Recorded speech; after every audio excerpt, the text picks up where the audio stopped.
பாட்டாளி மக்கள் கட்சியின் தலைவர் பதவியிலிருந்து டாக்டர் அன்புமணி ராமதாஸ் அதிரடியாக நீக்கப்பட்டுள்ளார்.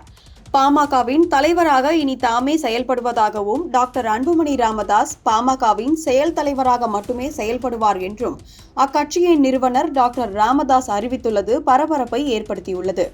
பாமகவின் இளைஞர் அணி தலைவராக பேரன் முகுந்தனை டாக்டர் ராமதாஸ் நியமித்ததை அடுத்து அக்கட்சியின் சிறப்பு பொதுக்குழுவிலேயே கட்சித் தலைவரான அன்புமணி ராமதாஸ் மிக கடுமையாக எதிர்த்தார்.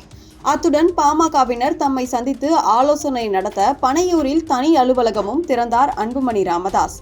இதனைத் தொடர்ந்து தந்தை டாக்டர் ராமதாஸ், மகன் அன்புமணி இடையே சமாதான பேச்சுவார்த்தைகள் நடைபெற்றதாக கூறப்பட்டது.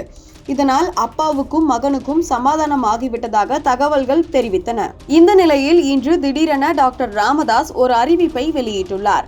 அதில் பாட்டாளி மக்கள் கட்சியின் நிறுவன தலைவரான தாமே இனி கட்சியின் தலைவராக செயல்பட போவதாகவும், தற்போதைய தலைவரான அன்புமணி ராமதாஸ் இனி செயல் தலைவராக மட்டுமே இருப்பார் என டாக்டர் ராமதாஸ் அறிவித்துள்ளார். 2026ஆம் ஆண்டு எதிர்வரும் சட்டசபை தேர்தலை கருத்தில் கொண்டும் பல்வேறு செயல் திட்டங்களை வகுத்துள்ளேன்.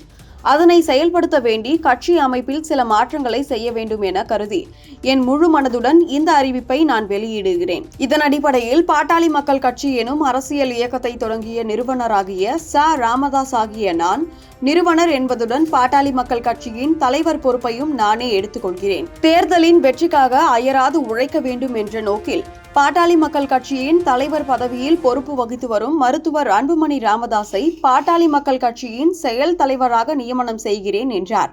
இதனால் பாமக நிறுவனர் டாக்டர் ராமதாஸ், அவரது மகன் அன்புமணி ராமதாஸ் இடையேயான மோதல் உச்சகட்டத்தை எட்டியிருப்பது பரபரப்பை ஏற்படுத்தியுள்ளது. சான்றோர் குரல் செய்திகளுக்காக செய்தி வாசிப்பாளர் பிரியதர்ஷினி.